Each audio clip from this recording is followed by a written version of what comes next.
Bismillahirrahmanirrahim. Assalamualaikum warahmatullahi wabarakatuh. Innal hamdalillah nahmaduhu wa nasta'inuhu wa nastaghfiruhu wa nastahdi. Wa na'udzu billahi min syururi anfusina wa sayyiati a'malina. Asyhadu an la ilaha illallah wa anna Muhammadan abduhu wa rasuluh. Allahumma fashalli wa sallim wa barik ala nabiyyina Muhammad wa ala alihi wa sahbihi ajma'in. Yaqulu subhanahu wa ta'ala Ya ayyuhalladzina amanu taqullaha wal tanzur nafsum ma qaddamat lighad wattaqullaha innallaha khabirum bima ta'malun. Para peserta kuliah FAI yang dirahmati Allah, kita bersyukur malam hari ini di tengah kondisi yang sama-sama kita pahami, kondisi wabah sekaligus kesibukan yang tidak pernah berhenti, Allah izinkan kita semua untuk bisa bergabung di kuliah online oleh Formula Hati Institute. Dan secara pribadi di Formula Hati ini kita mendapatkan kesejukan, kedamaian, ungkapan baik, apresiasi, indah sekali. Jadi sebagaimana harapan pengurus, Formula Hati adalah oase di tengah kerasnya dan keringnya kehidupan sosial masyarakat di kota, dan kita berharap kita mendapatkannya, terutama saya. Jadi kalau ketemu orang Formula Hati, adem aja. Makanya jangan diajak bahas yang panas-panas, saya nggak mau. Di luar udah panas. Di Formula Hati, di pondok, ketemu jamaah, ketemu santri, itu adalah hal yang paling indah yang membuat kita bisa tersenyum sepanjang masa. Kalau Rasulullah SAW selalu punya saat-saat yang indah yang Rasul ungkapkan kepada Bilal, ya Bilal, arikhna biha, ya Bilal, rilekkan aku dengan salat, hai Bilal. Ada saat di mana orang harus menemukan relaksasinya di tengah kebaikan, karena situasi di luar memang demikian panas dan ganasnya. Formula Hati Institute dan Majelis Formula Hati semoga menjadi oase untuk kita semua mendapatkan kedamaian, ketentraman, ketenangan, bahkan berlimpah rahmat karunia dari Allah Subhanahu wa taala. Tidak henti-hentinya sampaikan terus kuliah online ini kepada sebanyak mungkin orang agar kebaikan terus tersebar kepada sebanyak mungkin orang. Dan dari situlah kita tidak merugi setiap detik waktu yang kita lewati. Wa tawassaw bil haqqi wa tawassaw bis sabr. Temanya pada malam hari ini muhasabah. Ini setelah kemarin kita bahas tentang ihsan, lanjutan atau hal yang akan kita bahas itu melingkari yang pokok dari, jadi kan makom itu sekitar 102 itu. Nah, yang 9 kan yang wajib ya. Jadi 9 itu termasuk yang makom itu ya. Mohon tidak salah paham. Dan semoga angka ini tidak salah, karena saya waktu hitung itu 102. Semoga saya tidak salah ngitung. Atau tidak salah menomerin. Ya kalau salah-salah dikit ya nanti dimaafin. 102, mungkin 103, 102 sehingga satu persis. Nah 9 kan yang wajib. Jadi sekitar sisanya itu yang kesempurnaan. Nah, kita akan banyak ketemu hal-hal sifat atau makom yang melingkari makom wajib atau sifat wajib. Kan wajib ada 9 kemarin kita bahas. Nah, taubat itu dilingkari oleh 2 makom atau 2 sifat. Yang pertama muhasabah, yang kedua inabah namanya. Meskipun dalam bahasan taubat, bahasan muhasabah sama inabah nggak bisa dielakkan. Tapi ya memang harus dibahas tersendiri. Taubat kan wajib termasuk. Nah, muhasabah ini adalah pendahuluan taubat. Sementara inabah adalah kelanjutan taubat. Kalau kita bahas taubat, itu otomatis akan melakukan muhasabah. Dan kalau taubat otomatis harus melaksanakan inabah.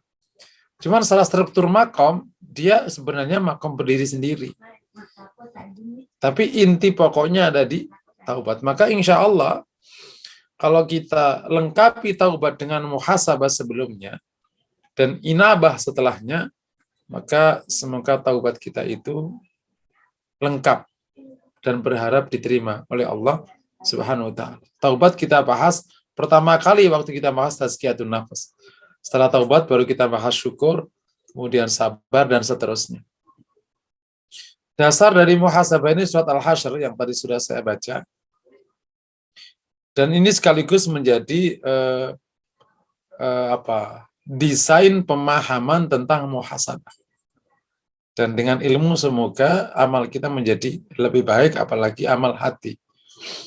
Allah berfirman, ya ayyuhalladzina amanu taqullaha wal tanzur nafsum ma qaddamat lighad wattaqullaha innallaha khabirum bima ta'malun. Hai orang-orang yang beriman, takwalah kepada Allah, hendaklah diri, yakni diri itu, jiwa atau diri, melihat apa yang sudah ia kerjakan untuk hari esok. Ada wal tangdur, nafas itu satu, ma qaddamat, dua, lighat, untuk hari esok. Ini yang akhirnya juga menjadi area sekaligus rukun muhasabah. Yakni hendaklah setiap diri itu melihat apa yang sudah ia kerjakan untuk hari esok. Hari esok mananya adalah darul akhirah. Akhirat. Jangan dimaknai leksikal, hari esok itu besok.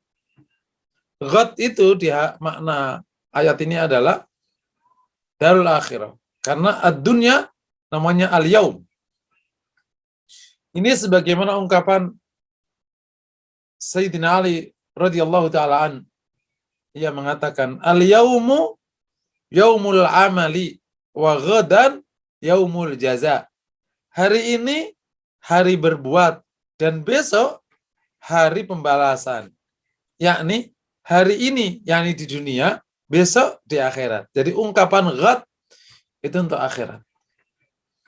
Dari ayat ini muhasabah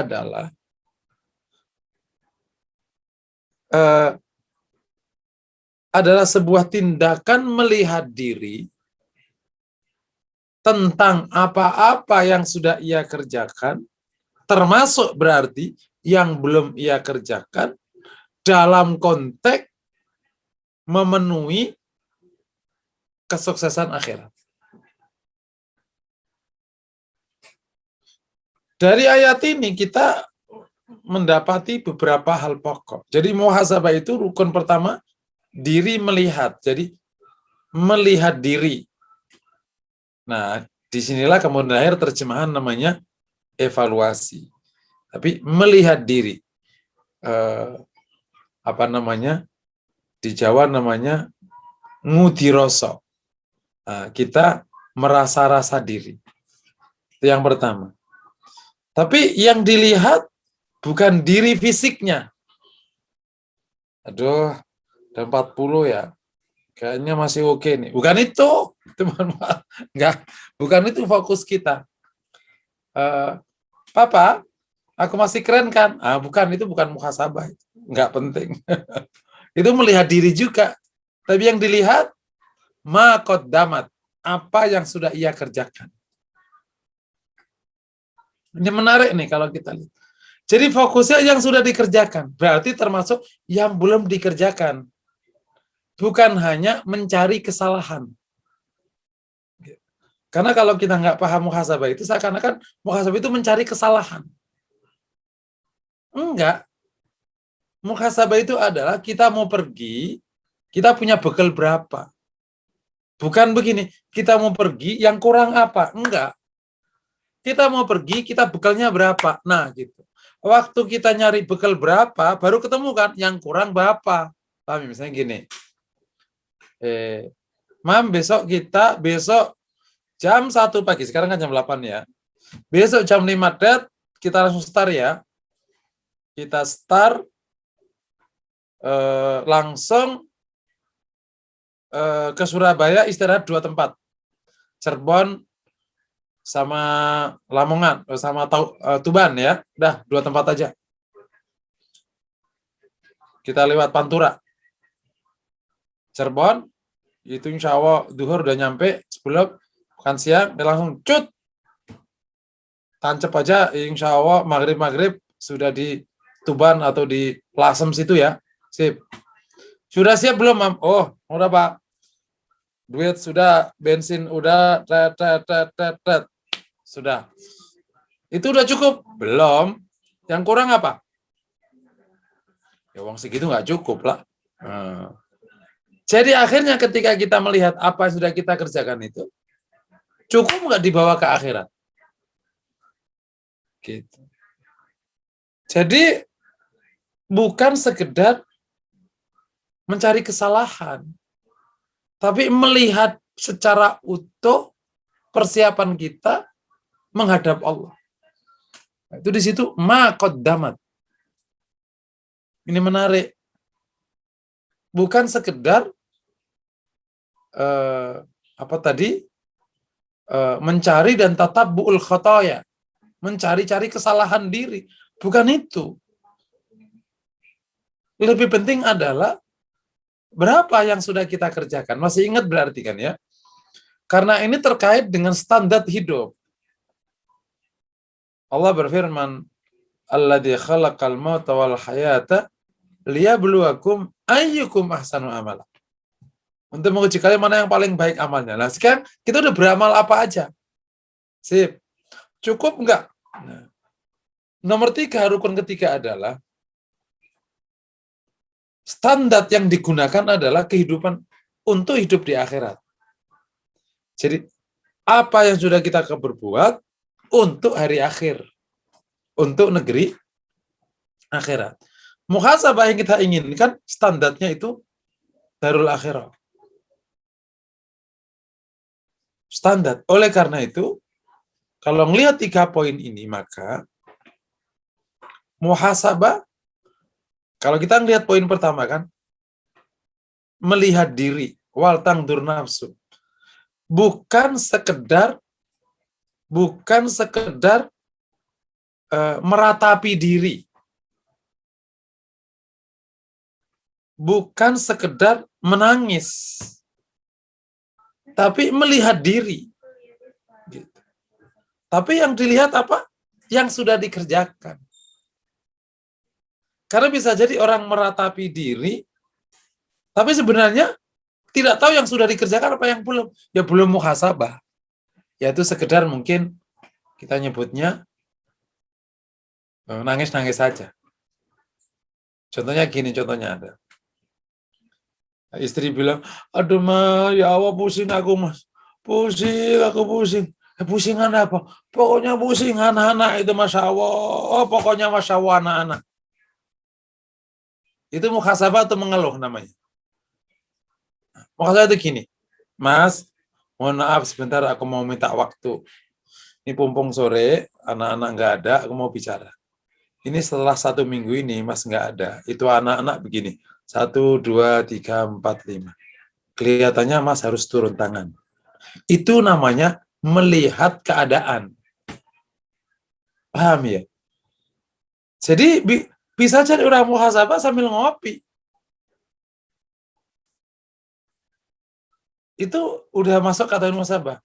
Ada suami ngomong, ma kita ini sudah hampir 50 tahun. Saya kira ini keluarga kita ini kemana ini nanti akhirnya? Anak-anak udah bagus belum sholatnya? Nah, dan seterusnya. Terus kamu gimana? Cukup belum? Kalau seandainya besok meninggal, siap belum?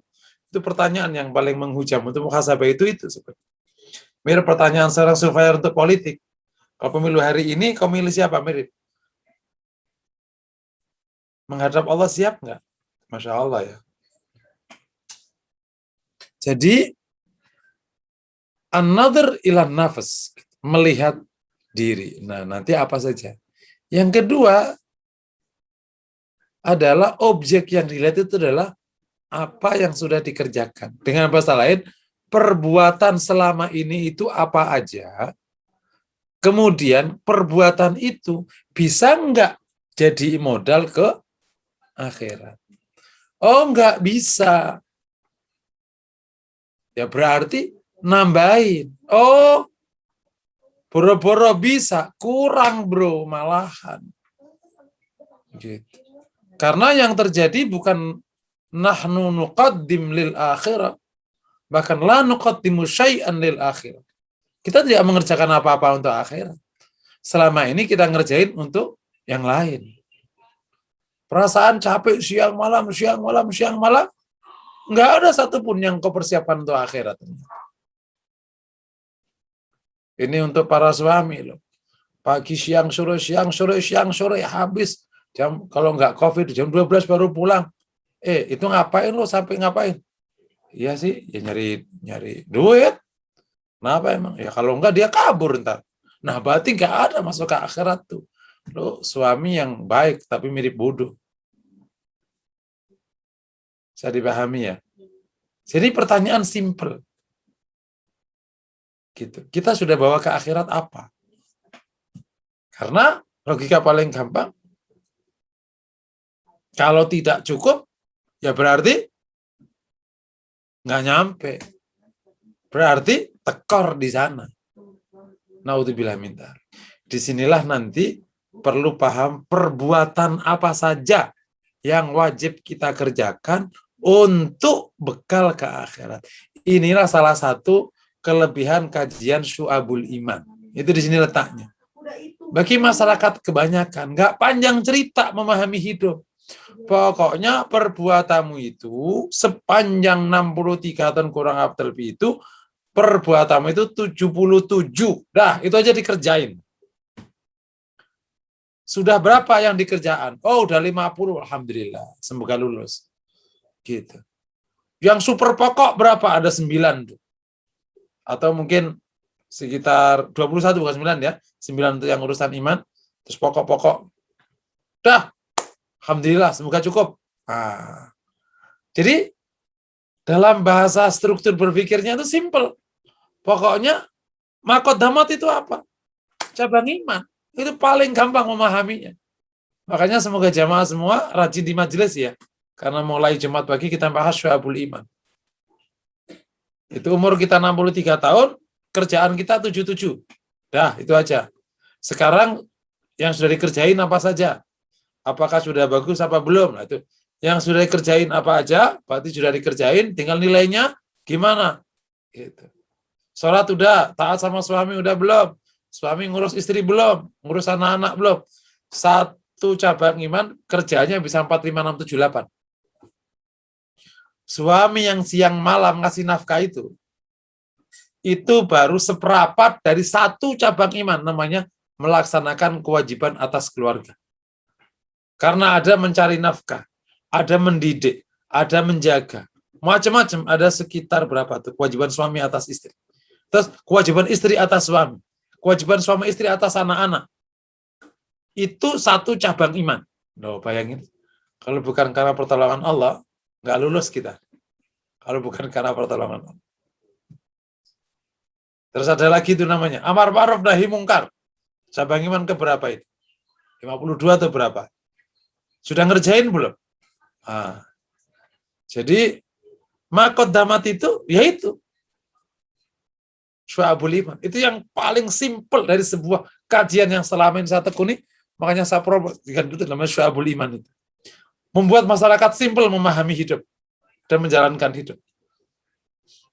Nanti ilmu yang lain memperkuat itu. Makanya di majelis sebagai hal dasar dan paling pokok kita berikan itu. Nanti kelanjutannya, pendalamannya di FHI. Kira-kira gitu ya. Yang ketiga, lihat. Jadi ukurannya akhirat. Ukurannya sukses akhirat. Di sini tidak ada ukuran lain kecuali ukuran akhirat. Kenapa? Karena hidup memang didedikasikan untuk akhirat. Hidup didedikasikan untuk akhirat. Orang merantau itu untuk waktu mau pulang. Jadi ukurannya sukses perantau itu adalah kalau pulang. Bukan waktu dia merantau. Namanya perantau. Kecuali kita memang mukim di sini. Nah, itu di konteks ini belajar dari orang Tegal. Nah, orang Tegal itu di Jakarta, wah dia rela tidur di bangku warteg itu. Tapi tanggal 26 Ramadan, pulang bawa ratusan juta. Di sana jadi bos-bos besar warteg. Di sini mah nggak ada gunanya deh. Hidup di warteg sekotak itu ya tidur ya mandi ya di sini sampai dia bisa ngontrak sendiri. Tapi pulang setiap tanggal 26 Ramadan wajib belanja di Sri Ratu di Tegal. Itu adalah ideologi orang Tegal. Agak beda dengan orang Padang. Kalau Padang kalau merantau sukses, dia di sini dia bikin rumahnya apa? Orang Tegal enggak. Tetap pulang ke Tegal. Nah, jadi kalau urusan akhirat itu nyontohnya sama orang Tegal aja. Kita perantau di sini. Kita akan pulang. Jadi ukurannya pas kita pulang. Tapi insya Allah kalau kita serius ngurus pulang kita di dunia ini, insya Allah kita lah nggak sampai melangsak banget. Karena toh banyak lebihnya. Nah, dengan izin Allah. Bisa dipahami ya? Ini yang memahami muhasabah begini. Jadi melihat itu kejujuran nanti kita bahas. Yang dilihat atau yang diukur itu perbuatan-perbuatan. Apa itu? Ya paling gampang sekarang menggunakan ukuran syabul iman. Yang ketiga, ukurannya itu adalah ukuran kehidupan di akhirat. Makanya menjadi agama menjadi ukuran dalam bab muhasabah. Bahwa ayat muhasabah ini bisa dipakai untuk seluruh hal di bawahnya itu kiasan, itu dikiaskan. Untuk evaluasi kinerja keluarga, untuk evaluasi kinerja dakwah, termasuk untuk evaluasi kinerja perusahaan dunia macam-macam, itu adalah dikiaskan dari konteks ayat muhasabah yang begini menjadi muhasabah termasuk kinerja kita untuk esok apa, untuk bulan depan apa, untuk tahun depan apa. Tapi yang menarik tadi catatannya yang sudah kita kerjakan. Awas, fokusnya bukan cari kesalahan, fokusnya adalah kecukupan modal menuju tujuan. Beda sekali itu sudut pandangnya. Kalau udah cukup, nggak apa-apa. Nggak harus lengkap. Ini yang menarik. Karena kalau terus fokus ke kesalahan, malah fokusnya, malah ini nggak keurus. Ada orang yang memang lemah di salah satu, tapi kuat di salah satu. Orang nggak punya uang. Ya nggak bisa sedekah lah. Fokusin ke dzikir saja. Nggak becus nyari uang. Dan lain sebagainya. Nah ini istilah kata, apakah modal yang kau bawa itu cukup nggak membuatmu selamat? Tentu semua orang pasti harap-harap cemas.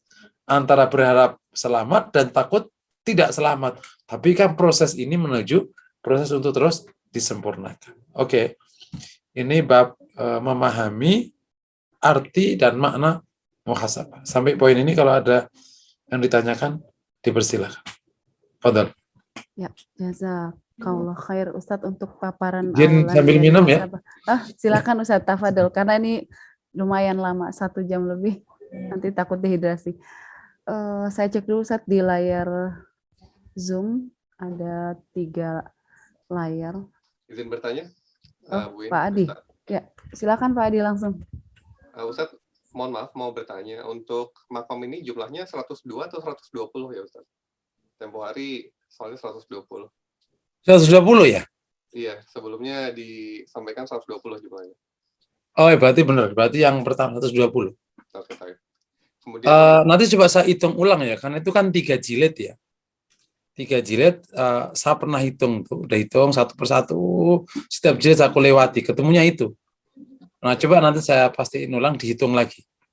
Kalau betul ya berarti memang 120 kurang 9 berarti 112 ya. 111 ya sisanya ya, yang tidak wajib atau yang kesempurnaan gitu istilahnya. Fadhal. Baik Ustadz. Kemudian sebagai pengingat kita bersama, Ustadz, boleh diulang lagi, Ustadz, untuk 9 makom yang wajib itu apa saja? Untuk Ya, yang pertama, an-niyah as-sadiqah, niat yang jujur. Yang kedua, ikhlas. Ketiga, syukur. Keempat, sabar. Terus kelima ya, mencintai Allah, takut pada Allah, berharap pada Allah, tawakal kepada Allah. Nah, nomor 9 ini, itu kalau Imam Baihaqi, itu zuhud. Tapi bisa jadi itu adalah taubat. Jadi 9 ini yang nomor 9 itu bisa taubat, bisa zuhud. Sebagian ulama itu menetapkan taubat, karena ayatnya perintah, tubu ilallah, wajib. Tapi Imam Baihaqi dua-duanya diletakkan zuhud. Jadi yang 9 ini atau akhirnya bisa 10 itu semuanya menjadi cabang iman kecuali yang satu, an-niyah as-shadiqah, niat yang jujur. Jadi memang terkadang dalam konteks menempatkan itu bisa ada perbedaan sedikit. Wallahu a'lam bishawab. syukur, Ustadz. Nah, Adi, niat ada yang mau as-shadiqah itu ditanyakan menjadi lagi? wajib karena menjadi pokok di semua prosesi. Itu si Ibnu Qayyim menempatkan menjadi yang pertama, niat as-shadiqah. Wallahu a'lam bishawab. Fadhal. Ada lagi yang mau ditanyakan, Pak Adi? Sudah, Bu. Baik. Dipersilakan kepada jamaah yang ingin bertanya kepada Ustadz Muhsinin, sudah dipersilakan, baik yang raise hand. Alhamdulillah, Bu Yuli sudah raise hand. Tafadhol Ibu Yuli untuk bertanya langsung kepada Ustadz. Assalamualaikum Ustadz. Tadi Ustadz sebutkan kriteria yang ketiga adalah ukurannya akhirat. Bisa dijelaskan lebih lanjut Ustadz? Maksudnya ukurannya akhirat bagaimana Ustadz? Jadi gini, pada waktu kita melihat diri, itu kan yang dilihat kan perbuatan kita, ya kan? Perbuatan kita. Nah, pada waktu kita ngukur, itu ukurannya akhirat. Contoh gini, oh aku udah sholat apa belum? Yakni, apakah sholatku ini bisa nggak dibawa menjadi bekal ke akhirat? Dengan bahasa ukurannya ya agama. Jadi orientasi dari proses melihat perbuatan kita itu adalah dalam rangka akhirat kita. Itu yang saya sebut ukurannya akhirat. Karena kan contoh gini, kata baik menjadi suami itu ukuran budaya sama ukuran akhirat bisa beda. Contoh gini, di mata istri, suami baik itu yang gimana coba? Yang pertama, yang duitnya banyak, betul nggak? Yang kedua, yang nganterin ke sana kemari. Yang ketiga, yang dia tidak nikah lagi. Nikah lagi, dia penjahat. Ente mau sholat 1000 kali, nikah lagi, penjahat. Nah, ukurannya nggak gini ukurannya. Suami baik itu gimana? Suami yang tegak ibadahnya, yang lebih luas lagi ukurannya. Yang secara saksiah Islamianya selesai, yakni akidahnya bagus, satu ya 5 itu yang saksi Islamnya ya, yang pribadi Islami itu. Berikutnya dia berlaku ma'ruf pada keluarganya, mendidik keluarganya. Meskipun di mata istri bisa jadi mendidik itu ribet. Lo nanya mulu sama sholat, nggak ada pertanyaan lain apa? Kan kadang budaya tertentu itu justru suami yang tanya itu adalah suami yang nggak baik. Makanya ada ungkapan hati-hati dengan suami yang baik. Karena dia berarti sedang menyimpan sesuatu. Kalau suami yang rewel itu suami yang paling terbuka. Aslinya begitu. Yang nanyain kamu sholat, nanyain kamu kemana, itu berarti dia suami bener, tapi nggak nyaman. Tapi kalau, sayang, terus nggak nanyain kamu di mana-mana, kamu datang terlambat. Oh iya, nggak apa-apa, aku biasa aja. Itu dia menyimpan sesuatu justru. Ada paham ya kira-kira? Ini hanya contoh kecil tentang ukuran. Dan banyak case ukuran itu sangat berbeda. Contoh misalnya yang disebut, yang hari ini yang disebut orang baik itu gimana coba? ACDC. Yang ACDC. Yang ya baik oke, maksiat oke. Itu orang baik namanya. Tapi orang Yang baik oke, maksiat nggak mau, namanya orang super kanan. Gitu. Balik-balik. Nah, makanya kalau kita nggak kuat ukurannya, ya kita ikut ukuran. Nah itu namanya ukuran akhirat itu. Allah alam. Jadi Ustadz, perlu kita tahu kriteria-kriteria apa yang ditentukan agama ya Ustadz ya Nah betul, gitu Bu. untuk penilaian akhirat itu Ustadz ya. Konkretnya gitu. Jadi nanti ya kalau konkretnya lagi syu'abul iman itu kan dibedah kan nanti ukurannya satu persatu ketahuan kan.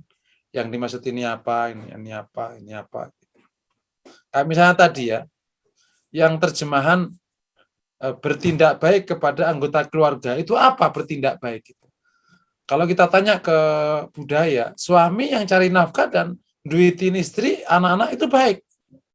Padahal enggak. Suami yang baik adalah suami yang mendidik mereka dan memastikan mereka jadi soleh dan solihah. Itu pertama. Loh, udah beda ukuran kan? Gitu. Sebelum bicara nafkah itu bicara pendidikan keluarga. Itu Imam Baihaqi yang menegaskan. Itu contoh misalnya gitu. Ini kan menjadi ukurannya sangat berbeda sekali kan antara budaya yang berjalan dengan yang semestinya berlaku. Nah, syukur-syukur budaya yang berjalan itu sudah sesuai dengan yang berlaku. Senang kita. Gitu. Allah Allah. Ustadz, kalau isian dari 77 cabang iman tuh lebih banyak kalau saya coba ya kualitatif gitu Ustadz ya. Jadi sangat individual. Maksudnya gini loh, saya bisa menilai terlalu tinggi atau bisa juga menilai terlalu rendah ya karena nggak ada detail di situ. Itu Ustadz gimana Ustadz ya? Memang agama banyak kualitatif, Bu. Saya pernah ketemu salah satu trainer dari Qatar. Dia belajar langsung dari para motivator yang besar di Amerika ya, langsung dari Stephen Covey, dari macam-macam, termasuk proses pengukuran kinerja itu pakai apa itu kan banyak ilmunya ya. Malcolm Baldrige dan macam-macam. Ketika akhirnya mencoba untuk mengkuantitatifkan hal-hal agama, nggak bisa. Memang harus kualitatif. Dan biarkan urusan dia dengan Allah. Nanti Allah akan mengukur. Toh ukuran kuantitatif itu juga nggak ada gunanya. Ujungnya kan Allah yang nilai. Seandainya kita misalnya mampu mengkuantitatifkan gitu, bahwa nilai kita sholatnya itu insya Allah C. Misalnya gitu. Kan belum tentu benar juga ujungnya. Gitu. Nanti Allah akan nilai. Jadi ya kita ngeraba-ngeraba aja. Makanya ya ayyuhalladzina amanu aminu. Udah gitu aja prosesnya. Dan bersyukur orang masuk surga karena rahmat Allah. Jadi memang kita situasinya harap-harap cemas saja. Udah benar, selamat, apa nggak selamat, apa nggak ya Allah. Situasinya kayak gitu. Allah alam bisa. Jadi bisa salah kita ya Ustadz ya? Menilai dirinya tadi bisa salah ya? Oh sangat. Supaya tidak begitu bagaimana Ustadz? Supaya tidak begitu. Miss-nya nggak terlalu keliru ya? Iya. Ya miss-nya itu tentang pertama sih ketajaman hati. Supaya kita itu bisa jujur dengan diri sendiri. Ketajaman hati ya. Yang kedua, punya kejujuran pada diri sendiri. Yang ketiga, standar ilmu. Jadi ilmunya standar, sholat benar itu gimana? Terus kita punya ketajaman hati ya, maksudnya kita bersih, tidak ada satupun bias kita menilai diri. Yang ketiga ada kejujuran. Insya Allah itu, insya Allah ya tentu Allah yang tahu, nggak terlalu jauh atau minimal misalnya nggak banyak-banyak.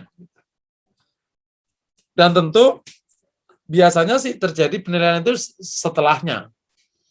Makanya para ulama akhirnya kan baru memberikan persaksian setelah orangnya meninggal. Itu juga bagian dari check and recheck di muhasabah.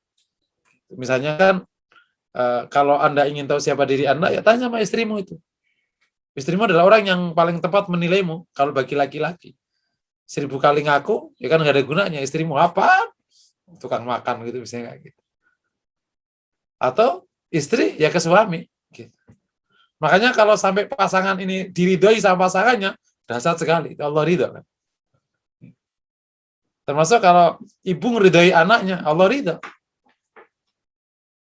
Dan lain sebagainya. Wallahu a'lam bishawab. Syukran Ustadz, jazakallah.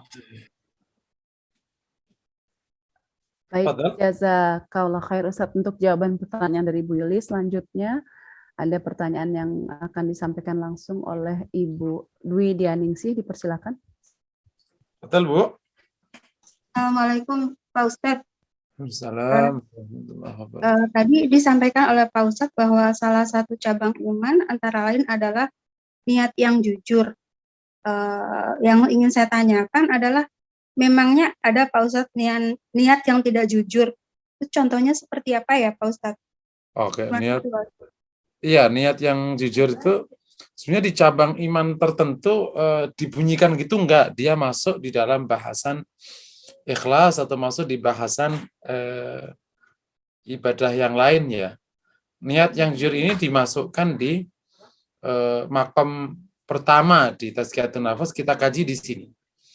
Apa sih niat yang jujur itu? Adalah sebuah keinginan yang dimaksudkan oleh peniatnya dengan sungguh hati yang tidak ragu untuk mewujudkannya dan berkomitmen untuk melaksanakannya sehingga terjadi apa yang diniatkan. Itu yang namanya niat yang jujur.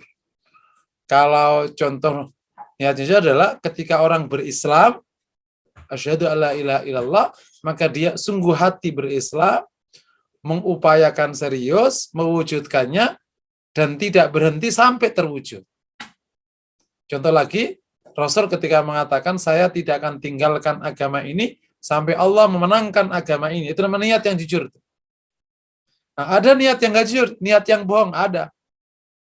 Aku pingin punya suami yang soleh.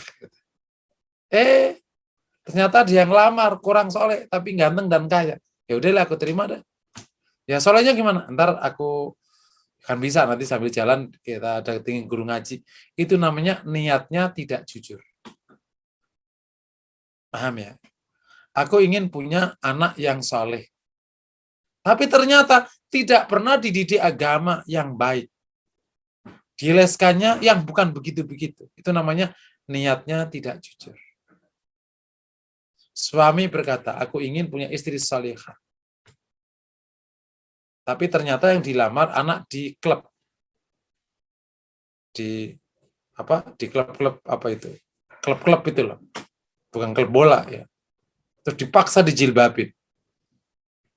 Saya tanya, kamu ingin niat punya istri salihah atau niat punya istri cantik, syukur-syukur salihah? Itu namanya niat yang tidak jujur. Paham ya Bu ya? Nah, biasanya istilahnya yang populer digunakan niat yang kuat sama niat yang tidak kuat itu, tapi istilah di dalam Tazkiyatun Nafas memang niat yang jujur dan niat yang tidak jujur. Wallahu a'lam bishawab. Niat yang jujur ini akan berdampak kepada kesempurnaan iman, kesempurnaan agama, kesempurnaan amal soleh. Makanya kalau nggak punya sifat ini, ya banyak kebaikan yang nggak berjalan. Aku niat mau mendermakan hartaku gitu, tapi nggak pernah dilaksanakan, namanya bohong. Nah, itu namanya niatnya tidak jujur.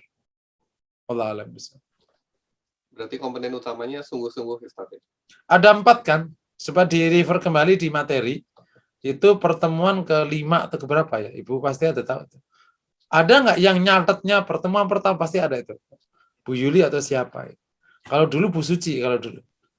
Sampai pertemuan ke-285 masih ada.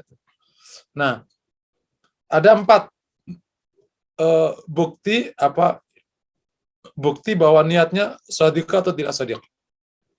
Pertama, ada perjuangan nggak? Al-jid nggak? Al-jid nggak? Ada kesungguhan nggak? Kalau nggak ada, berarti nggak. Cuma bohong aja itu. Aku mau nikah. Ayo kita kenalan. Duh, capek lah, nggak usah lah. Gitu. Nggak ada sungguh-sungguh. Gitu. Yang kedua, ada pengorbanan nggak? Gitu. Kata mau nikah ya, iya. Ayo, sekarang kita datang. Ada tuh, jamaah aku punya anak, Masya Allah. Ustaz lagi rapat. Ya, ente rapat aja menghalangi. Berarti udah, nggak usah. Korban rapat aja kayaknya nggak berani. Ya Ustaz, ya Allah lagi nggak ada duit nih. Ya udah, ente minjem. Waduh, ya berarti nggak usah. Nah, itu namanya nggak berani berkorban. Siapa yang nggak berani berkorban untuk tujuan, berarti niatnya emang nggak bener. Itu kalau bahasa Arab, emang nggak bener. Yang nomor 3 adalah prioritas. Punya uang 100.000, hanya punya uang sisa 100.000, dipakai anak ngelesin tilawah Quran atau dipakai ngelesin catur. Udah, kalau Quran mantar bisa belakangan deh kan. Tua-tua dikit masih oke. Ini mumpung ada di catur nih, ya berarti emang nggak bener. Kenapa? Itu ketemu prioritas, yuk kalah gitu. Di sini ketahuan deh. Siapa yang dapat prioritas berarti dia adalah niatnya jujur. Itu paling gampang melihat di prioritas. Makanya kalau ente belajar di planning, itu lihat paling dikasih budget paling gede dan dijadiin nomor 1 apa? Itu prioritas. Infrastruktur, prioritasnya di situ. Yang lainnya memang enggak. Yang terakhir, eksekusinya segera atau lambat. Yang lambat berarti enggak benar. Yang benar berarti ya segera. Rasul ingin bangun masjid, langsung besok dikerjakan. Nah, kita ini kenapa? Kok jangan-jangan kita memang belum punya sifat niyah as-shadiqah. Karena ngapa-ngapain lambat. Rasul itu memutuskan bangun masjid itu nggak pakai rapat. Datang sampai di Madinah, langsung kita bangun masjid. Gimana caranya? Biarkan Allah kasih petunjuk tempat. Aku lepas unta Rasul, duduk di salah satu tempat, ditebangi saat itu pula, langsung dibangun lepok 2 hari jadi. Itu namanya niatnya shadiqah. Serius, biasakan kita begitu. Nggak usah nunggu sempurna, kerjain aja. Nah, itu namanya niyah as-shadiqah. Allah alam. Ya kalau Rasul kayak kita nggak ada yang jadilah. Untung Rasul itu, Masya Allah, brak. Tapi nggak ada yang meleset ya. Ada yang meleset. Memang ya paling gampang ya Rasul kan dipandu langsung Allah Subhanahu wa taala. Jadi nggak ada yang meleset. Fadal. Ya, Ibu Dwi Dianingsih, sudah cukup jelas insya Allah ya? Cukup Mbak, terima kasih. Pak Ustadz, terima kasih. Oh iya. Saya cek kembali Ustadz sebentar di layar 1, 2, dan 3. Barangkali ada yang resen kembali. Di chatroom belum ada yang bertanya Ustadz. Mungkin bisa dilanjutkan materinya. Ya. Tafadol. Nah, dari muhasabah tadi sudah paham ya, itu adalah pemahaman tentang muhasabah di area mana. Sehingga kalau kita coba kompleti, ada yang disebut dengan syarat muhasabah. Kalau tadi kan rukunnya jadi 3 ya. Rukun muhasabah itu adalah melihat diri, kemudian perbuatan yang ketiga adalah orientasi akhirat atau ukuran akhirat. Nah, agar muhasabah ini berjalan dengan sangat baik, saya suka menyebut sebagai syarat, yaitu kondisi yang wajib ada agar muhasabah seseorang itu bisa berhasil dengan sangat baik. Yang pertama, perlu ilmu yang cukup sebagai standar tentang ukuran. Kan tadi kan ukurannya akhirat. Yang diukur adalah perbuatan. Yang ngukur kita. Maka syarat utama harus tahu ukuran. Jadi yang pertama ada ukuran yang kita pahami supaya pada waktu kita melihat diri, oh ini sudah cukup, ini belum cukup. Nah, gap itulah kalau dalam bahasa di manajemen kan namanya masalah ya. Antara yang sudah kita berbuat dengan standar yang harus dilaksanakan itu namanya masalah. Gap itulah namanya. Dari situ kan baru ketahuan. Makanya Masya Allah tidak pernah ada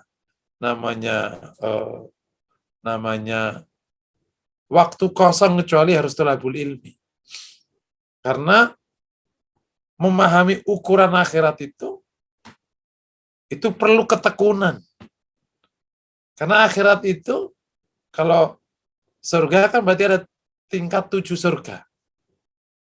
Dan Rasul itu mendorong kita ke Firdaus. Ini Masya Allah Rasulullah itu. Betapa memberikan apresiasi dan kesempatan kita untuk meraih Firdaus.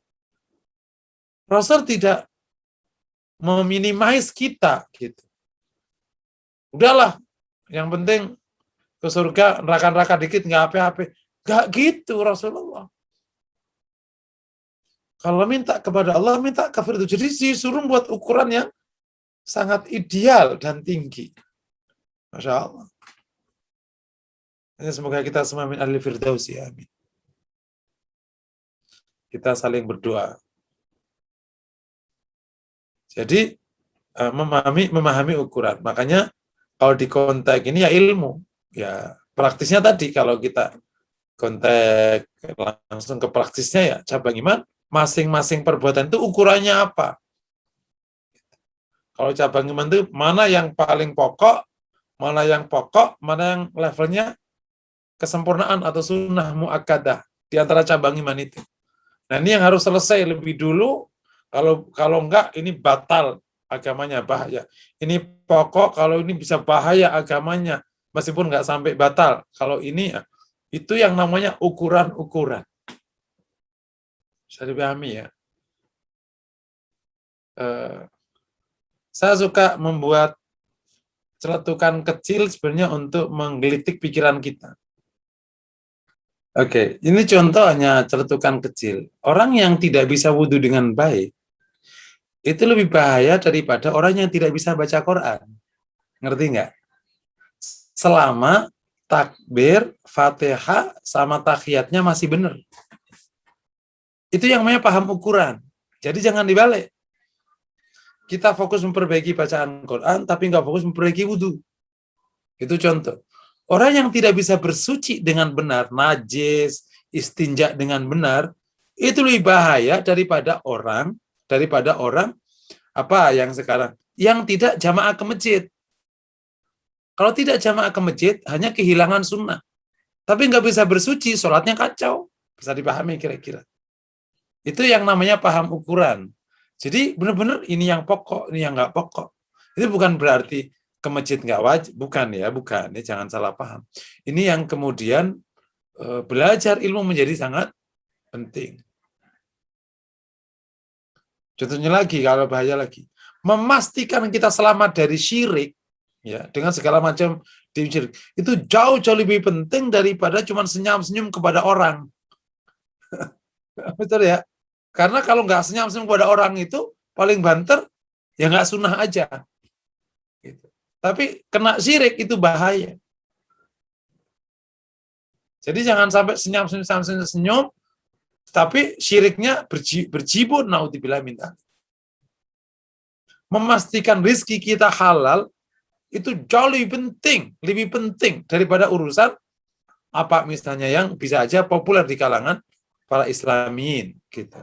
Nah ini yang kalau kita antum runut di cabang iman itu mulai dari super pokok ke pokok gitu kan, sampai kemudian baru yang paling ujung tentang etika menghormati tamu, salam dan lain sebagainya. Gitu. Jadi ini yang namanya memahami ukuran. Oke ya, yang pertama. Yang kedua, punya niat yang kuat atau visi akhirat yang kuat.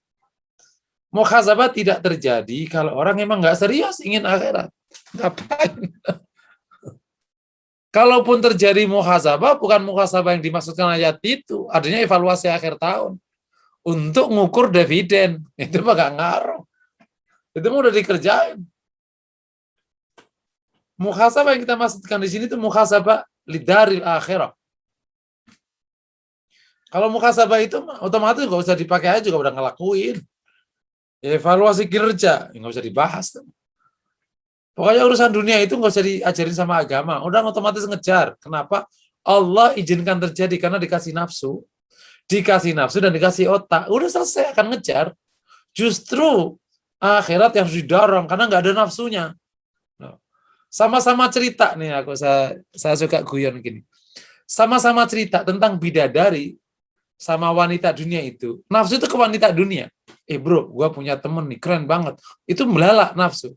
Bro, ini ada punya teman di akhirat nih, bidadari. Diam aja dia. Paham nggak?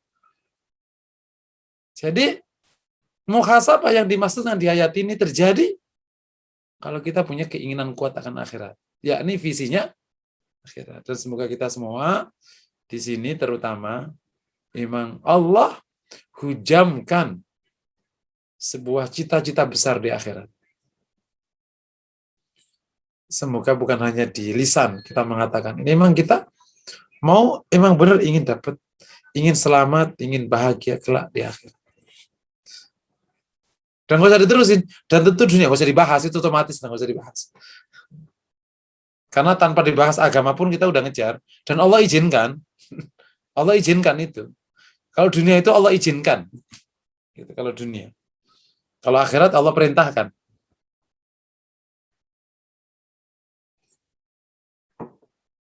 Wong disuruh aja itu nggak jalan-jalan, apalagi nggak disuruh. Akhirat tuh disuruh aja nggak jalan-jalan. Kalau dunia nggak usah disuruh. Anak-anak nih bocah-bocah ini nggak usah dikasih tahu itu. Ya cari motor sendiri, cari keren sendiri, cari baju keren sendiri. Dunia. Sholat disuruh. Tilawah Quran disuruh. Kalau namanya baca berita tentang itu nggak usah disuruh, jalan-jalan sendiri. Jadi kami ulangi lagi visi akhirat. Membuat kita akhirnya muhasabah. Kalau membuat contoh memang bapak perantau kita itu emang mau pulang gitu. Dia emang orientasi kerjanya emang kampung. Kata Haji, lo mikir kampung mulu lo gitu, kata temennya di kampung. Lah iyalah lah, karena istriku di sana. Rumah di sana. Lah kamu nggak pengen tinggal di sini? Gak. Pain tinggal di kampung. Kemarin duitnya nih, Man. Udah aku kirim kampung. Makan ala kadarnya. Nah, ini bab orientasi, paham ya? Kan ada orang di Jakarta nggak punya orientasi ke kampung. Banyak ya. Bapak-bapak semua ini, ya begitu sudah di Jakarta, tinggal ya udah tinggal di sini aja. Tapi ada orang tinggal di sini, orientasinya kampung. Dia belum merasa jadi orang sini, makanya nggak ingin punya KTP di sini, tapi ya KTP kampung. Nanti kalau pemilu, dia pulang kampung, nyoblos di kampung. Pilkades pulang kampung. Pilihan RW RT pulang kampung. Ada orang mati ke kampung, jadi dia nggak ngelayat tetangganya di sini, ngelayatnya ke sana. Emang di sini ngapain? Merantau doang. Nggak pernah juga merasa jadi orang sini. Setiap bulan dia pulang. Setiap ada orang gawe, dia pulang. Mau jadi orang sana, dia. Itu sama. Orientasinya akhirat. Apa-apa dikirim ke akhirat. Masya Allah ya, semoga Allah mudahkan. Urusan senyum aja dibawa ke akhirat. Kalau lu senyum sama istrimu, ya kali ada pahalanya. Gitu. Itu namanya apa aja dibawa ke akhirat. Kenapa sih ngasih makan ke kucing? Ya ilah ilallah, kali-kali ada pahalanya. Kasih nih. Nah gitu. Kan ada salah satu kisah kecil di daerah Kuitang tuh, ada mak-mak, ibu-ibu. Kerjanya ngasih makan kucing sekampung. Setiap pagi habis nyapu depan rumah, itu kucing siapa aja dikasih itu. Dia milih amal ngasih makan kucing. Semoga diterima amalnya oleh Allah Subhanahu wa taala. Oke, yang ketiga ada kejujuran dan kerendahan hati dalam melihat diri. Insya Allah, kalau punya orientasi akhirat, dia akan melihat dirinya. Tapi persoalannya, jujur nggak? Rendah hati nggak? Kalau nggak jujur, maka terjadi penilaian yang dusta. Kalau nggak rendah hati, maka isinya baik semua. Ya. Jadi butuh kejujuran dan kerendahan hati. Ini yang kemudian disyaratkan oleh Allah justru di salah satu firman-Nya tentang rendah hatinya orang mukmin melihat dirinya. Walladzina yu'tuna ma atau wa qulubuhum wajilah. Dan orang yang terus memberikan apa yang mereka punyai sedangkan hatinya masih khawatir. Aisyah bertanya, Rasulullah, apakah mereka orang munafik? Kata terbuka justru orang beriman. Orang beriman itu rendah diri. Ya bukan rendah hati. Kira-kira cukup enggak? Jadi orang mukmin itu amalnya banyak, tapi tidak merasa banyak. Kalau orang munafik, amalnya dikit, ngerasa banyak. Orang mukmin itu orang benar, tapi tidak merasa benar. Orang munafik itu orang salah, ngerasa benar. Jadi 4 melihatnya orang munafik itu. Mungkin kalau kita agak kembung, pasti muntah. Jadi orang mukmin itu Amalnya banyak, tapi nggak ngerasa banyak. Orang benar, tapi nggak ngerasa benar. Terus memperbaiki diri. Makanya saddidu wa qaribu. Terus memperbaiki diri dan mendekat-dekatkan kepada kebaikan. Ada 3 syarat ya. Tahu ukuran, terus orientasi akhirat, kejujuran, dan kerendahan hati. Nah, kalau rukunnya dijalankan, syarat yang dijalankan, insya Allah muhasabah itu berjalan baik. Tinggal teknisnya gampang. Bisa ba'da sholat, bisa sambil duduk sore di rumah, bisa sebelum tidur, bisa pas bangun. Kalau dia ilmuwan kayak sekarang ya akhirnya pakai buku, kertas diconteng-conteng, itu teknis. Bisa bareng-bareng. Nah, acara-acara muhasabah gimana? Itu hanya bagian dari kegiatan yang bisa jadi tidak mewakili seluruh konstruksi muhasabah. Tapi bagus nggak? Bagus aja. Cuman tidak bisa berhenti di situ. Gitu. Untuk menggedor jiwa agar mau melihat diri. Nah, tapi jangan sampai kemudian muhasabah itu ujungnya nggak tahu apa-apa. Lo tadi muhasabah, iya, terus ngapain? Tahu. Ya tadi gue nyesel aja dah. Itu bukan muhasabah. Karena muhasabah itu ujungnya harus ada namanya, akhir dari muhasabah namanya qimah dzatiyah, nilai diri. Hasil kalau melihat diri itu, kita akan melihat pertama bahwa kita sudah berbuat 1, 2, 3. Itu pertama, kita sudah melihat diri kan. Hasilnya kita sudah melakukan 1, 2, 3. Bab ini kita syukuri. Bukan dibanggakan, bukan untuk disombongkan, tapi disyukuri. Alhamdulillah yang sudah membimbingku untuk sholat, untuk zakat. Disyukuri. Ini jarang kita jalankan. Mensyukuri atas kebaikan. Bukan hanya atas harta. Saya kan sering, alhamdulillah kita diizinkan oleh Allah ngaji. Ini bagian dari rasa syukur kita kepada Allah. Kalau Allah tidak izinkan kita terjadi, nggak terjadi. Yang kedua, kita akan menemukan hal-hal yang belum kita kerjakan, yang sudah kita kerjakan, dan menemukan hal-hal yang belum kita kerjakan. Maka kita harus selesaikan dan sempurnakan. Oh, aku belum baik sama orang tuaku. Aku belum baik sama tetanggaku. Paham ya? Yang ketiga, kita menemukan kesalahan dalam tindakan yang terkadang disebut dengan kemaksiatan. Ternyata aku malah bukan telah mengerjakan yang bisa jadiin modal, malah aku menggerus modal. Maka wajib ditaubati. Di luar itu bisa dikembangkan. Misalnya, udah dikerjakan tapi belum sempurna, ya disempurnain. Yang belum dikerjakan, tapi masih dangdek, itu varian-varian dari 3 poin. Pertama, kita menemukan yang sudah ia kerjakan. Yang kedua, kita menemukan yang belum dikerjakan apa saja, kan udah tahu ukurannya tuh. Yang terakhir, kita menemukan kesalahan atau kemaksiatan. Maka ini wajib ditaubati. Jadi, disyukuri, dilengkapi, ditaubati. Ini hasil. Makanya kalau muhasabah kok tidak begitu, ya berarti dia belum muhasabah sebenarnya. Baru melakukan kegiatan yang dijuduli muhasabah. Makanya, bro, lo tadi kan habis muhasabah, terus apa? Tahu nih, gue nggak ngerti juga. Ya katanya pokoknya baik sama orang tua aja dah. Padahal masalah dia di sholat. Sama orang tua udah bagus, sholatnya yang belum malahan. Paham ya? Atau sebaliknya, dia sholatnya udah oke. Yang belum itu sebenarnya belajarnya yang belum. Thalabul ilmi yang jarang. Nah, kalau muhasabahnya tidak menggunakan syarat rukun begini, itu terjadi seakan-akan sudah muhasabah, padahal kita belum muhasabah apa-apa.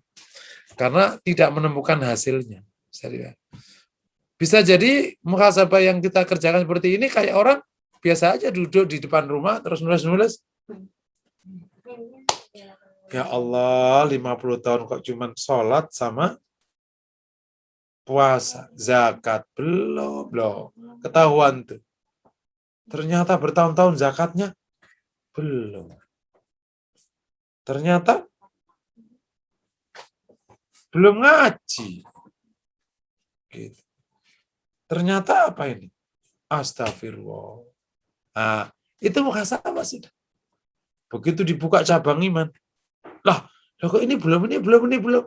Ketahuan ya. Atau malah ini melanggar.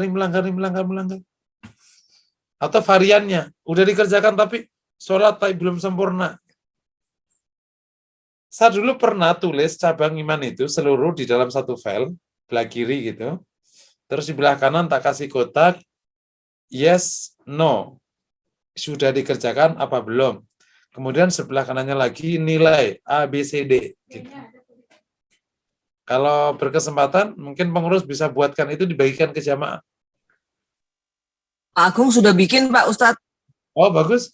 Tinggal minta aja filenya ada di Pak Agung. Tinggal dikolomin ya. Ya, sudah ada semuanya. Nanti dibuat variannya juga boleh. Nanti semakin detail, semakin bagus. Bisa dipahami insya Allah ya. Jadi, itu muhasabah namanya. Dilakukannya tidak ada aturan bakunya karena ini ibadah hati, teknisnya itu masing-masing bisa di sebelum tidur, bisa habis bangun, bisa sore hari, bisa sambil megang buku, sambil tidak megang buku. Intinya satu pertanyaan, modalku cukup nggak aku bawa pulang ke akhirat? Nah gitu. Lah kau tahu cukup atau nggak cukup gimana? Ya berarti kan ilmunya sudah di otaknya. Ibarat orang perantau di Jakarta itu nggak perlu megang buku. Bro, lo mau pulang? Iya. Kapan? Tanggal 25 Ramadan. Cukup nggak? Nggak lah. Lo gimana? Ya, kalau namanya Idul Fitri di tempat aku itu, Pak, habisnya itu 10 juta. Itu 8 hari. Kalau kurang, nggak bisa. Kok tahu? Dapal di sini, Mak. Baju sekian, ini sekian, sarung sekian, ini sekian, wah, mertua gitu. Pokoknya gitulah. Sekarang punya duit berapa? 8 juta kurang 2 juta. Sama nih kita ke akhirat. Apal tuh cabang iman tuh. Kurang. Apa yang belum semua. Jadi perlu benar-benar kayak perantau yang ketika ditanya pulang cukup nggak? Nggak cukup. Cukup. Ya Allah cukup lah. Kenapa? Ya 9,5 juta lah. Dan itu biasanya gampang lah. Bisa diatur-atur tuh kurang-kurang dikit nggak apa-apa. Itu kira-kira sebisa mungkin kita sudah seperti itu. Wallahu a'lam bishawab. Fadhal, kalau ada pertanyaan. Baik, saya cek dulu sebentar Ustadz di layar Zoom. Ini masih view gallery speaker. Layar 1 belum ada, 2, 3. Saya bacakan pertanyaan di kolom chat. Tadi ada 1 pertanyaan. Sebentar.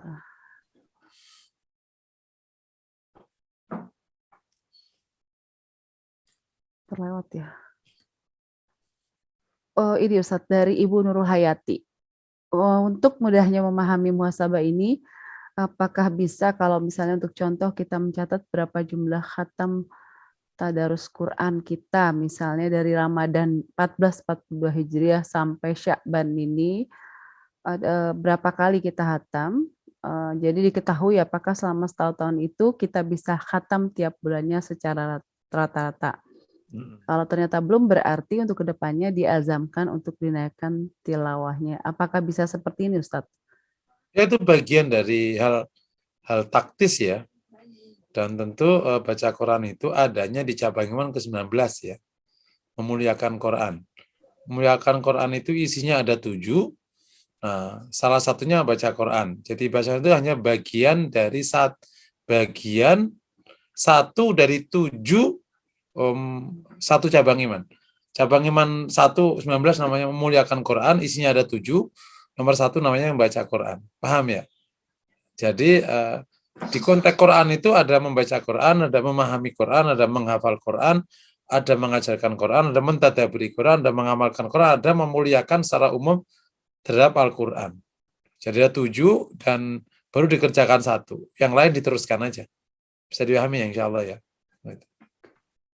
Itu bagian dari taktisnya orang muhasabah, tapi pastikan bahwa kita buat ukurannya bukan ukuran umum ya.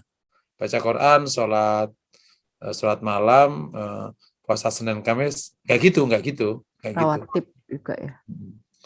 Kalau bicara sholat itu, cabang iman cuma 1 bunyinya sholat itu. Itu cuma cabang iman 21. Sholat, tapi isinya itu sholat rawatib, sholat sunnah. Sholat sunnah itu isinya mulai Qabliyah, Ba'diyah, Duha, Qiyamul Lail, dan macam-macam. Satu paket cabang iman. Saya dipahami ya insya Allah.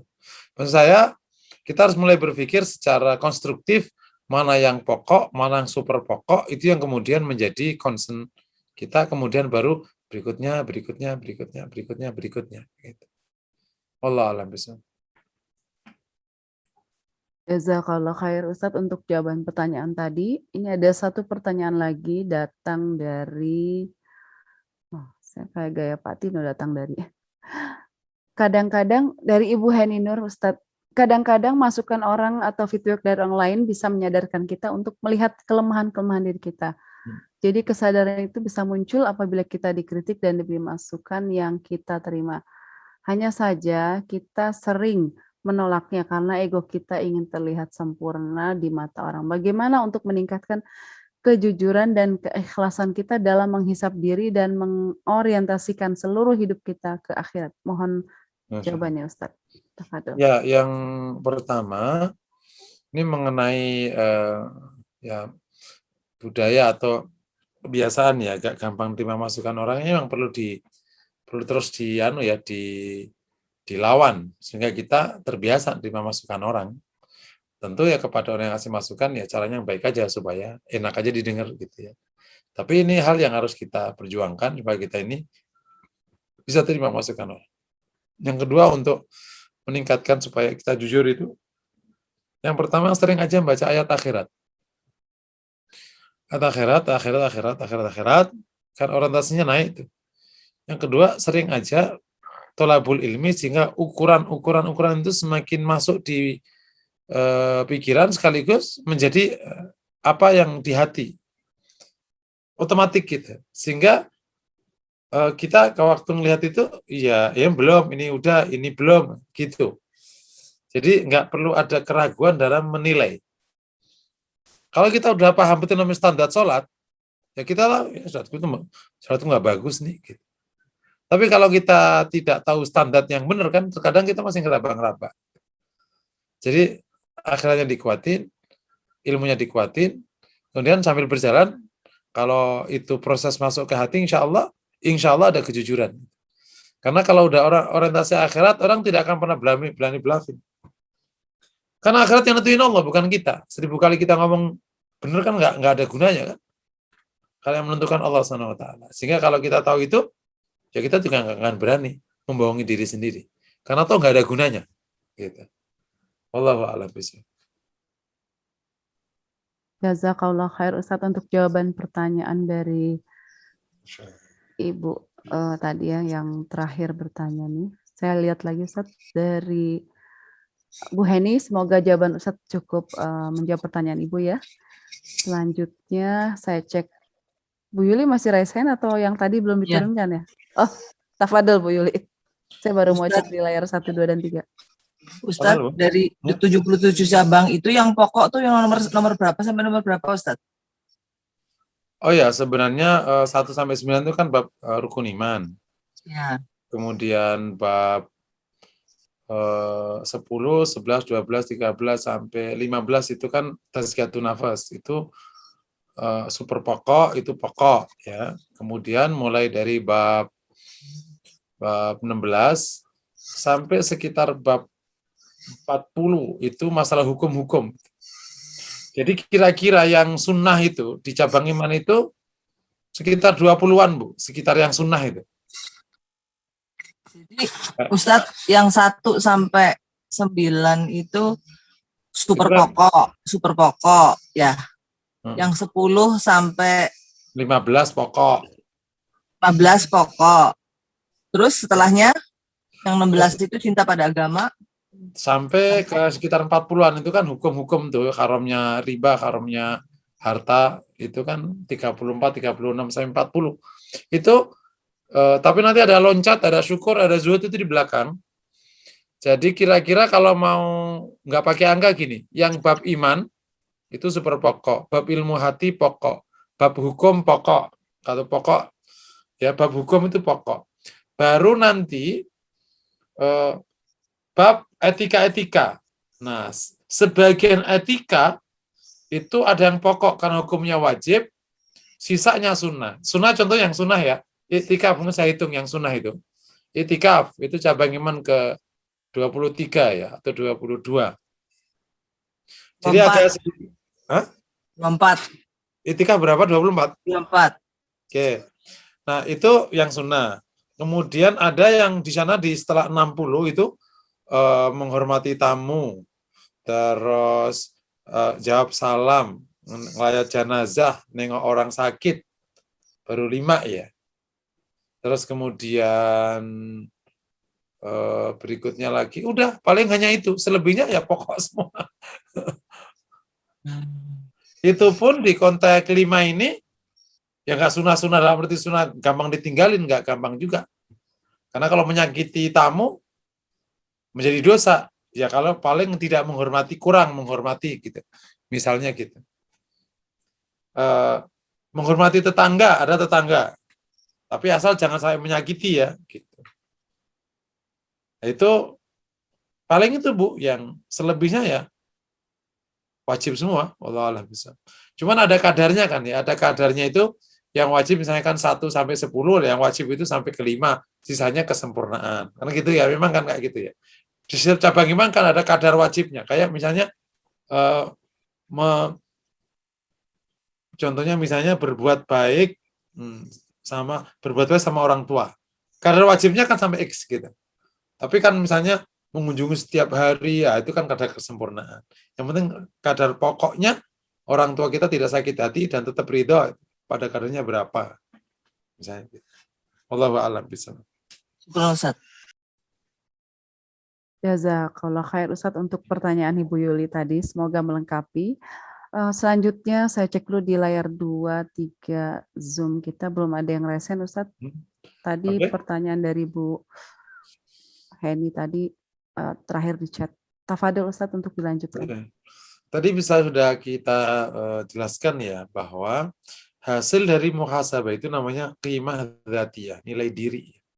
Nah, ada 3 kemungkinan yang terjadi, dan bisa jadi 3-tiganya terjadi. Pertama, kita sudah melaksanakan. Ini berarti sikap kita adalah bersyukur dan terus istiqamah.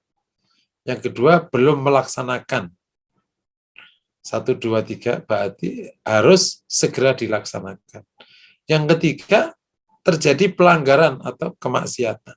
Harus segera ditaubati. Nah, bisa jadi antara nomor 2 sampai 3 bisa saling masuk. Belum melaksanakan itu memang sudah terjadi dosa, misalnya kan. Belum sholat, padahal sudah waktunya sholat, ya dosa jadinya. Nah, itu bisa jadi saling masuk. Tapi bisa jadi belum melaksanakan, contohnya kan ketika seseorang belum nikah, kan belum melaksanakan berbuat baik sama istri dan anaknya, yang belum ada anaknya. Nah, belum melaksanakan, nah, berarti belum. Misalnya kayak belum melaksanakan, contohnya belum zakat. Ya, kita belum zakat. Kan zakatnya masih bisa di akhir tahun. Nah, kan belum. Tadi belum dilaksanakan, tapi sebenarnya sudah tiba waktunya, tetapi waktunya masih bisa mundur. Nah, itu maksudnya kan ya, belum dilaksanakan namanya. Dan lain sebagainya. Tapi ada yang sudah jatuh kepada kemaksiatan. Contohnya pelanggaran terhadap halal haram, misalnya makan haram, naudzubillah, dan lain sebagainya. Nah, dari setiap 3 tadi ada varian-variannya, gitu.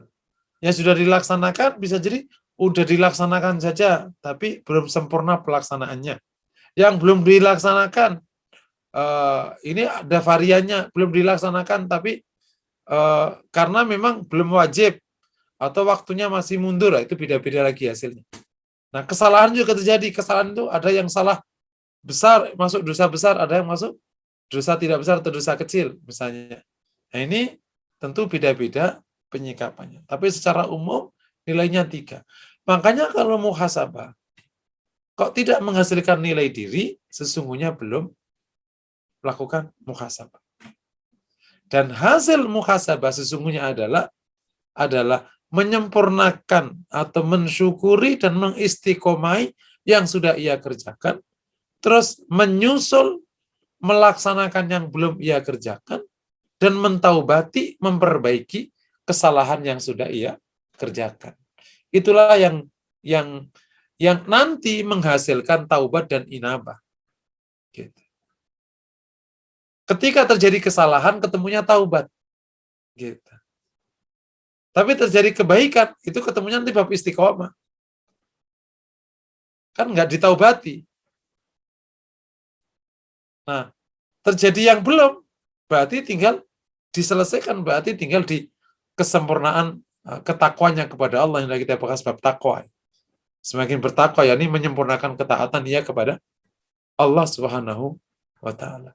Nah, proses ini, Bapak Ibu yang dirahmati Allah, sebaiknya proses yang sudah inherent pada diri sendiri.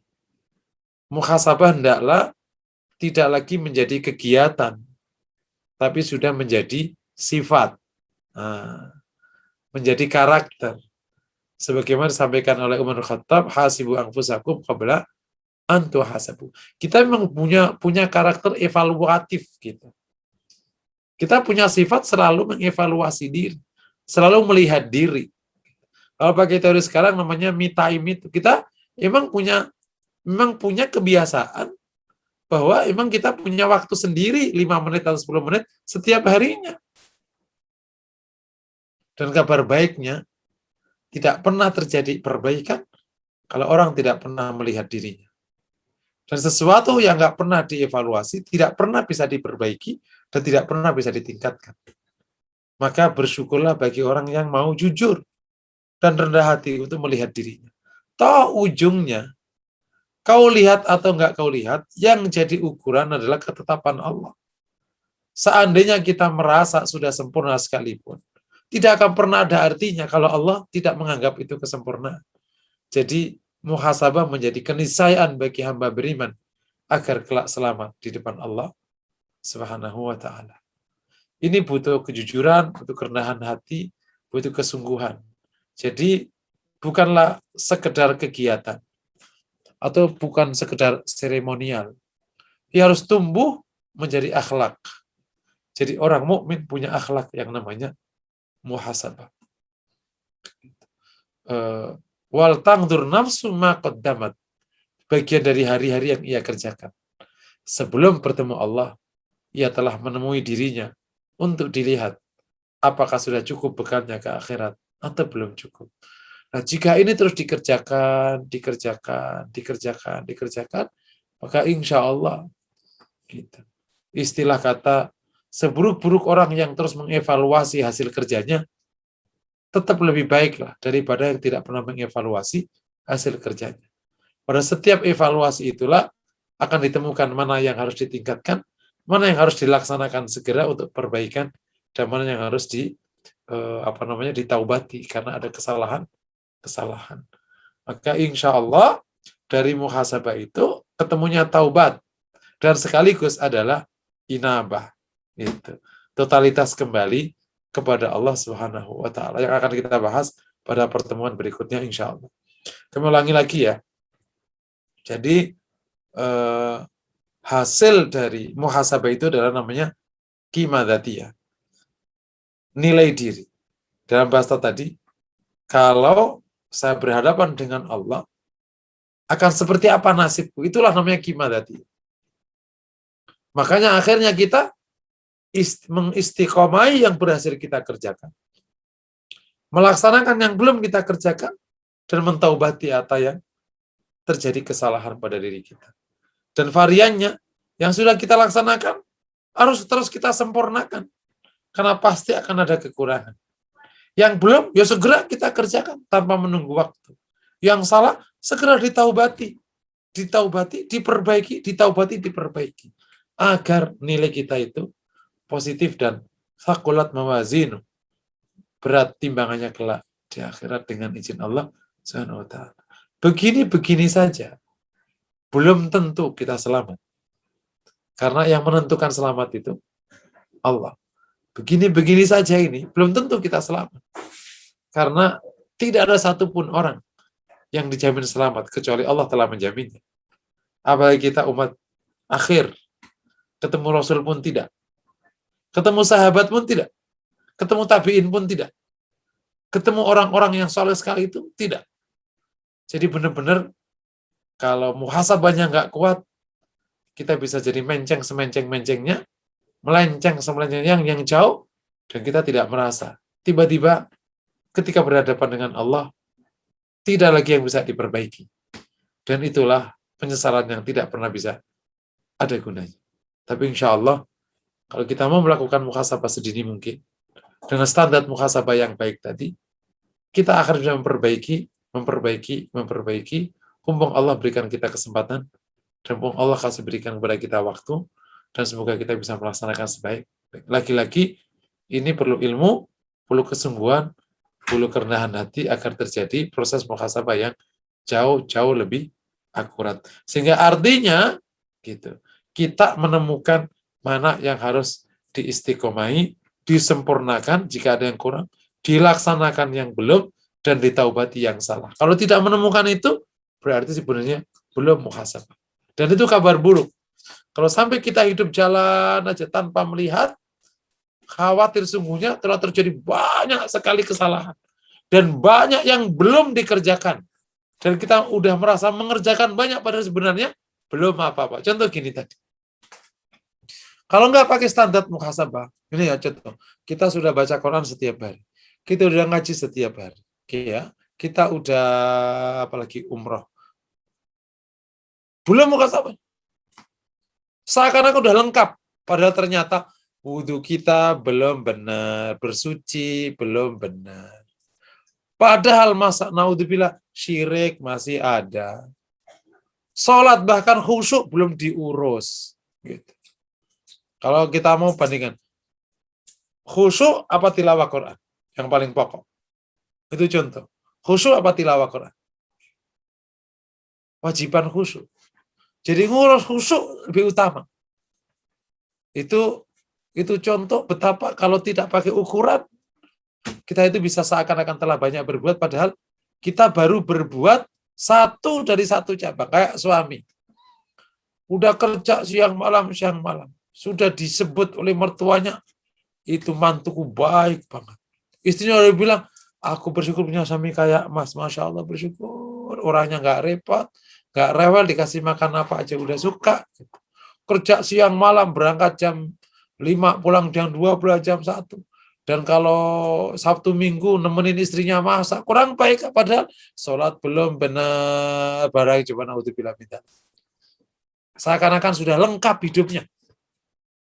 Makanya kalau tidak menggunakan muhasabah dengan benar, khawatir bertemu Allah, itu kita kaget. Ternyata yang dikerjakan baru soal pertama. Jadi ibarat kita ini ngerjain soal, soal 1. Masih ada 76 soal belum kita kerjakan. Kita ngerjain 1 itu, yang namanya mencari nafkah. Itu doang itu kita kerjain. Sampai berlembar-lembar nyari nafkah semua itu.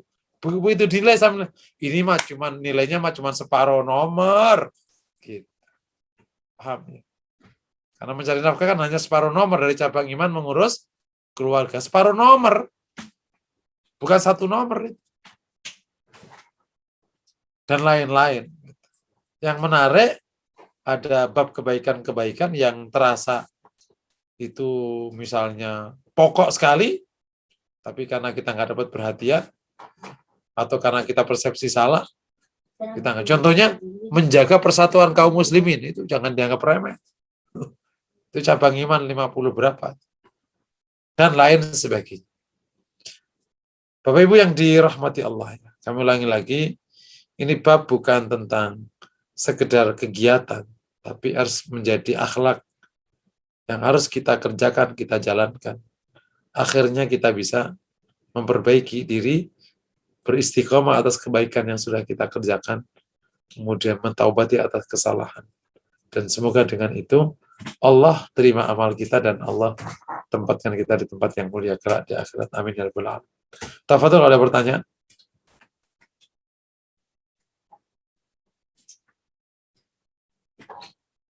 Di ruang chatroom belum ada Ustadz. Mungkin Oke. tadi saya cek dulu di galeri. Belum ada yang resen lagi. Insya Allah mungkin karena juga kita sudah lebih 1 menit. Mungkin tadi menjadi pertanyaan terakhir dari Ibu Heni ya. Tadi sudah disampaikan oleh Ustadz bahwasanya bukan hanya teori tapi harus dilaksanakan. Mungkin sebelum diakhiri Ustadz barangkali ada yang mau disampaikan sebagai closing statement. Ya, Bapak Ibu yang dirahmati Allah, sebagai closing statement dari materi ini, dan ini mungkin satu keajaiban ya, satu tema bisa kita selesaikan dalam satu pertemuan, bahwa muhasabah adalah satu proses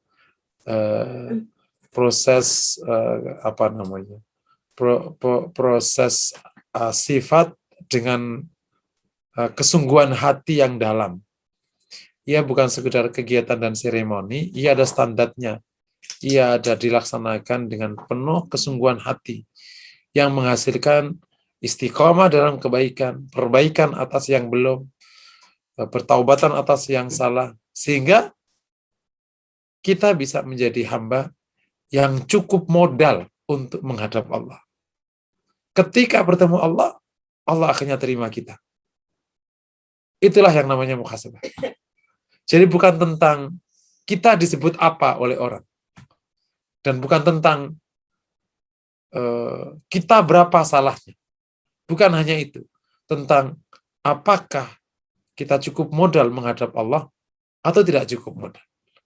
Kalau tidak cukup modal, pastikan kita akan menyelesaikan itu dengan sebaik-baik. Kalau dengan bahasa soal, apakah nomor-nomor soal yang kita garap cukup membuat kita lolos atau belum cukup? Kalau sudah cukup, semoga menjadi proses kita bersyukur kepada Allah. Tapi kalau belum cukup, pastikan segalanya. Syukur-syukur kita bisa menyelesaikan semua soal, sehingga nilai kita itu sempurna dengan izin Allah SWT. Itulah muhasabah. Secara teknis, itu dibuka. Bisa menggunakan prosedur kegiatan tertentu, bisa menggunakan prosedur yang agak manajerial, pakai buku, pakai apa. Tapi itu adalah teknis. Intinya menemukan proses mengistiqomai kebaikan, memperbaiki keadaan, mentaubati kesalahan. Dan dengan ini semoga Allah terima kita, dan kita cukup mudah untuk bertemu Allah. Allah meridai kita. Amin. Ya Rabbal Alamin. Mungkin demikian materi muhasabah yang dapat saya sampaikan. Semoga menginspirasi. Jika ada hal yang kurang berkenan, mohon dimaafkan. Assalamualaikum warahmatullahi wabarakatuh.